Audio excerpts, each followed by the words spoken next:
दोस्तों आपके पीछे एक कार बनी हुई है और ये कार में जो व्हील्स हैं वो क्लॉकवाइज डायरेक्शन में रोटेट कर रहे हैं।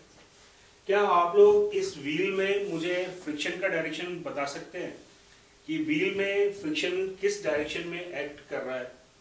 आप लोग पॉज कर लीजिए, सोच लीजिए और कमेंट करिए कि फ्रिक्शन किस डायरेक्शन में एक्ट करेगा। ये लेफ्ट टू राइट एक्ट करेगा या ये राइट टू लेफ्ट एक्ट करेगा? क्या होगा फ्रिक्शन का डायरेक्शन? तो आई अज्यूम आप लोगों ने डिसाइड कर लिया होगा कि फ्रिक्शन का डायरेक्शन क्या मिल रहा है और आपने जो भी आंसर लिखा है वो गलत है। आपने जो भी आंसर लिखा होगा वो गलत है।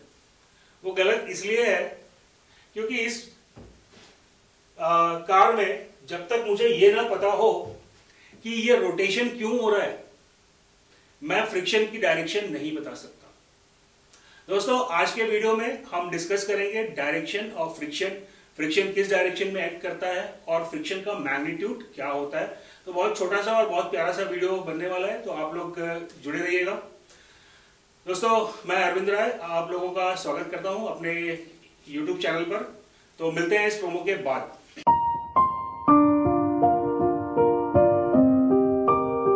दोस्तों वीडियो स्टार्ट करने से पहले एक रिक्वेस्ट है कि आप लोग वीडियो को लाइक कर लीजिए, शेयर कर लीजिए और सब्सक्राइब कर लीजिए। और साथ ही साथ ये वीडियो के डिस्क्रिप्शन बॉक्स में टेक मेंटर के ऐप का भी लिंक दिया हुआ है, तो वो टेक मेंटर का ऐप आप लोग डाउनलोड कर लीजिए। वो ऐप में आपको बहुत सारी चीजें जो है वो फ्री ऑफ कॉस्ट मिलने वाली है। बहुत सारा मटेरियल आपको फ्री ऑफ कॉस्ट मिलने वाला है। गेट 2023 की टेस्ट सीरीज, पूरी की पूरी test series which consist more than 2000 questions, वो आपको फ्री में मिलने वाली है। फ्री यानी कि ₹1 आपको बस एनरोलमेंट का फीस देना है और ये टेस्ट सीरीज आपको फ्री मिल रही है, जिसमें मोर देन 2000 क्वेश्चंस आपको मिलेंगे। तो मैं रिक्वेस्ट करूंगा कि आप लोग ऐप को डाउनलोड कर लीजिए, उसका लिंक जो है वो डिस्क्रिप्शन बॉक्स में दिया हुआ है। चलिए जी, अब हम आते हैं अपने टॉपिक पे। जब भी मैं किसी से पूछता हूं कि what is the direction of friction, तो मुझे जवाब मिलता है sir it is against the motion. अब इस डेफिनेशन से अगर मैं देखूं तो ये दोनों व्हील जो है वो सेम डायरेक्शन में रोटेट कर रहे हैं, फ्रंट व्हील भी और रियर व्हील भी, both the wheels are rotating in the same direction. लेकिन दोस्तों हम इसको मान लेते हैं कि ये जो गाड़ी है ये फ्रंट व्हील ड्राइव है, ये फ्रंट व्हील ड्राइव है, ये गाड़ी जो है that is front wheel drive. Front wheel drive यानी कि इंजन जो है वो फ्रंट व्हील को रोटेट कर रहा है। इंजन जो है वो फ्रंट व्हील को रोटेट कर रहा है। दोस्तों अगर ये गाड़ी फ्रंट व्हील ड्राइव है तो जो फ्रंट व्हील है उसमें फ्रिक्शन का डायरेक्शन जो होगा वो लेफ्ट टू राइट होगा, उसमें फ्रिक्शन का डायरेक्शन लेफ्ट टू राइट होगा। और जो रेयर व्हील है जो कि पावर्ड नहीं है, इसमें फ्रिक्शन का डायरेक्शन जो है वो राइट टू लेफ्ट होगा। And direction of motion of the vehicle will be this. I will explain it कैसे हो रहा है। तो अगर आपको फ्रिक्शन का डायरेक्शन फाइंड आउट करना है दोस्तों, तो पहले आपको यह पता करना पड़ेगा कि कॉज ऑफ मोशन क्या है, वो क्या चीज है जो मोशन के लिए रिस्पॉन्सिबल है। जब आप ये जानते हो कि कॉज ऑफ मोशन क्या है, then only you can find out the direction of friction. तो दोस्तों जैसे मैंने कहा कि ये गाड़ी जो है वो फ्रंट व्हील ड्राइव है। अब ये गाड़ी अगर फ्रंट व्हील ड्राइव है तो इसके जो फ्रंट व्हील है ये फ्रंट व्हील को हमारा जो इंजन है वो पावर देगा। इंजन जो है इन व्हील्स को रोटेट करने की कोशिश करेगा, किस डायरेक्शन में? Clockwise direction. तो इंजन इस व्हील को रोटेट करने के लिए एक टॉर्क अप्लाई करेगा इन द क्लॉकवाइज डायरेक्शन। बच्चों मेरी बात समझ में आई? इंजन क्या करेगा? इंजन ये मेरे फ्रंट व्हील ये फ्रंट व्हील ड्राइव गाड़ी है, तो मेरे फ्रंट व्हील को रोटेट करने के लिए एक टॉर्क अप्लाई करेगा, किस डायरेक्शन में? क्लॉकवाइज डायरेक्शन में रोटेट करना है इसको। तो फ्रंट व्हील ड्राइव होने के कारण और ये व्हील जो है वो क्लॉकवाइज डायरेक्शन में घूम रहा है, तो इसका मतलब एक टॉर्क हमने अप्लाई किया, that torque is in the clockwise direction. तो अब मेरे को यहां पे एक बात समझ में आई, what is the cause of motion for this wheel? The cause of the motion for this wheel is the torque that is in the clockwise direction. दोस्तों फ्रंट व्हील के लिए जो मेरा कॉज ऑफ मोशन बना, that is the torque in the clockwise direction. Then what the friction will do? Friction will oppose this cause of motion. Cause of motion क्या है? Cause of motion क्या है? Cause of motion है clockwise direction में rotation में torque, clockwise direction में torque. तो friction क्या करेगा? एक torque लगाएगा in the anti clockwise direction. हमारा जो इंजन है वो टॉर्क लगा रहा है क्लॉकवाइज डायरेक्शन में, तो फ्रिक्शन क्या करेगा? इस टॉर्क को अपोज करेगा. Are you getting my point? Friction जो है वो इस टॉर्क को अपोज करेगा, और इस टॉर्क को अपोज करने के लिए फ्रिक्शन लगाएगा एक torque in anti clockwise direction. Anti clockwise direction. अब इसको एंटी क्लॉकवाइज डायरेक्शन में अगर टॉर्क लगाना है तो फ्रिक्शन का डायरेक्शन क्या होगा? It will be left to right. देखो ये फ्रिक्शन फोर्स F और ये व्हील की रेडियस R. ये F इंटू R मिलके एक टॉर्क बना रहे हैं जो कि काउंटर क्लॉकवाइज डायरेक्शन में एक्ट कर रहे हैं. तो दोस्तों मुझे लगता है कि ये समझा चुका हूं मैं आपको कि जो फ्रंट व्हील में जो फ्रिक्शन लगेगी वो लेफ्ट टू राइट लगेगी, जिसकी वजह से मेरी गाड़ी अब लेफ्ट टू राइट एक्सेलरेट होने लगेगी. Because of this friction force मेरी गाड़ी इस डायरेक्शन में मूव करेगी. दोस्तों अब आ जाते हैं हम पिछले चक्के पे. पिछले चक्के में कॉज ऑफ मोशन क्या है? पिछला चक्का क्यों घूम रहा है? पिछला चक्का घूम नहीं रहा. यहां पे फ्रिक्शनल फोर्स लग रहा है इस डायरेक्शन में, फ्रिक्शन फोर्स लग रहा है लेफ्ट टू राइट डायरेक्शन में, फ्रिक्शन फोर्स लग रहा है लेफ्ट टू राइट डायरेक्शन में. और ये फ्रिक्शन फोर्स क्या करेगा बच्चों? ये फ्रिक्शन फोर्स मेरी गाड़ी को राइट डायरेक्शन में लेके जाएगा. जब मेरी गाड़ी राइट डायरेक्शन में जाएगी तो ये पिछला चक्का भी राइट डायरेक्शन में जाने का प्रयास करेगा.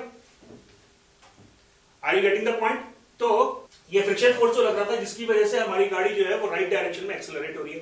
जब गाड़ी राइट डायरेक्शन में एक्सेलरेट होगी तो ये व्हील जो है वो भी राइट डायरेक्शन में एक्सेलरेट होगा.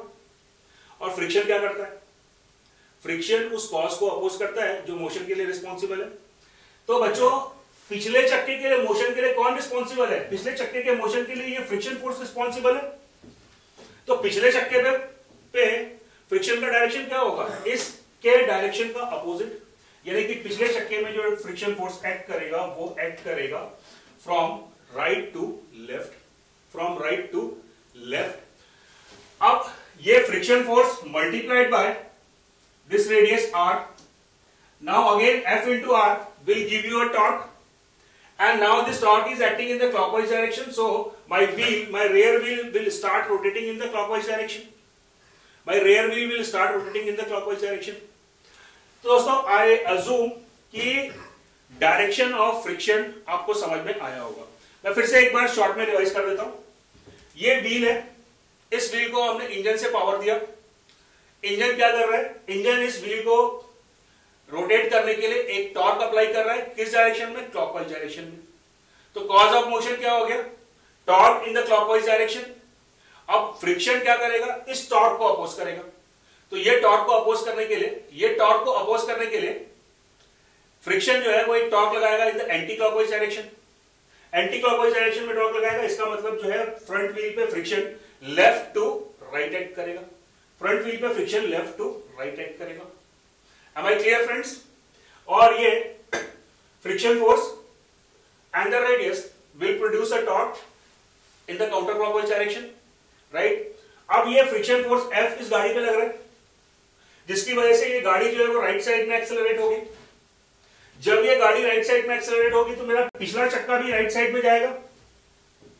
यानी कि पिछले चक्के के लिए मोशन के लिए कौन रिस्पॉन्सिबल है? यहां पे कोई टॉर्क नहीं लग रहा. पिछले चक्के के मोशन के लिए रिस्पॉन्सिबल है मेरा फोर्स F, राइट? तो फ्रिक्शन क्या करेगा? इस फोर्स F को अपोज करेगा. Friction will oppose the force F. Are you getting the point?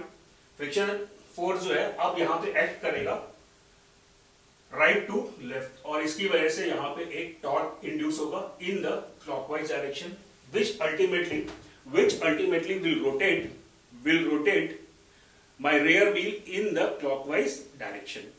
Similarly यही कॉन्सेप्ट जो है वो आप जब बेल्ट ड्राइव में फ्रिक्शन कैलकुलेट करोगे, चलिए दोस्तों अभी पिछला जो आपने एग्जांपल देखा था कार का, that example is very important for any automobile company. जब भी आप किसी ऑटोमोबाइल कंपनी में इंटरव्यू देने के लिए जाते हैं तो ये कॉन्सेप्ट बहुत ही इंपॉर्टेंट होता है, इंटरव्यू के लिए बहुत इंपॉर्टेंट कॉन्सेप्ट है। और अभी JARC में वैकेंसीज निकली हुई है, तो आप लोग अप्लाई जरूर करिएगा उसके। और JARC के लिए ये टॉपिक जो है वो बहुत ही इंपॉर्टेंट टॉपिक है। दोस्तों चलिए, हमने फ्रिक्शन का डायरेक्शन डिस्कस किया। अब मैं आपको एक होमवर्क दे रहा हूँ, उसको आप करिएगा। ये एक बेल्ट ड्राइव है, ये एक बेल्ट ड्राइव है। आपको बेल्ट में फ्रिक्शन का डायरेक्शन फाइंड आउट करना है। आपको बेल्ट में फ्रिक्शन का डायरेक्शन फाइंड आउट करना है। Can you do it? नहीं, आप नहीं कर पाओगे अभी, क्योंकि अभी आपको ये पता होना चाहिए कि ये जो पुल्लीज लगी हुई है, इसमें से कौन सी पुल्ली जो है वो ड्राइवर है और कौन सी पुल्ली ड्रिवन है। क्योंकि जब तक मेरे को ड्राइवर और ड्रिवन नहीं पता होगा, तब तक मैं फ्रिक्शन की डायरेक्शन नहीं निकाल सकता। तो दोस्तों, बेल्ट ड्राइव का या गियर का ऑब्जेक्टिव होता है, उसका ऑब्जेक्टिव होता है मैकेनिकल एडवांटेज को बढ़ाना। यानी कि आउटपुट पे मेरे को ज्यादा टॉर्क चाहिए और इनपुट पे कम टॉर्क चाहिए। आउटपुट पे ज्यादा टॉर्क मिलना चाहिए, तो हमेशा आप ध्यान देंगे कि जो छोटा गियर होगा या जो छोटी पुल्ली होगी वो ड्राइवर होगी, वो ड्राइवर होगी। छोटी पुल्ली जो है वो ड्राइवर होगी और बड़ी पुल्ली जो होगी that would be driven, that would be driven. तो दोस्तों, यहाँ पे आपके पास में अभी एक एग्जांपल है। आपको पता है कि ये वाला जो पुल्ली है, ये वाला जो पुल्ली है, ये ड्राइवर है और this pulley is driven. So you have to calculate the direction of friction on both the pulleys as well as on the belt. तो अभी हमने जो लास्ट वाला एग्जांपल डिस्कस किया था, अगर वो एग्जांपल आपको क्लियर हुआ है तो बड़ी आसानी से आप इस क्वेश्चन को सॉल्व कर सकते हैं। सॉल्व करने के बाद अपने आंसर को कमेंट सेक्शन में जरूर डालिएगा। दोस्तों चलिए, अब हम बात कर लेते हैं magnitude of direction of friction. हमने देख लिया। Now let's talk about the magnitude of the friction force. दोस्तों, ये ब्लॉक है, इसका वेट है 100 न्यूटन और ये ब्लॉक और सरफेस के बीच में जो कोफिशिएंट ऑफ फ्रिक्शन है that is 0.2, that is 0.2. So what is the magnitude of the friction force acting on this block? We know that friction force is equals to mu into n.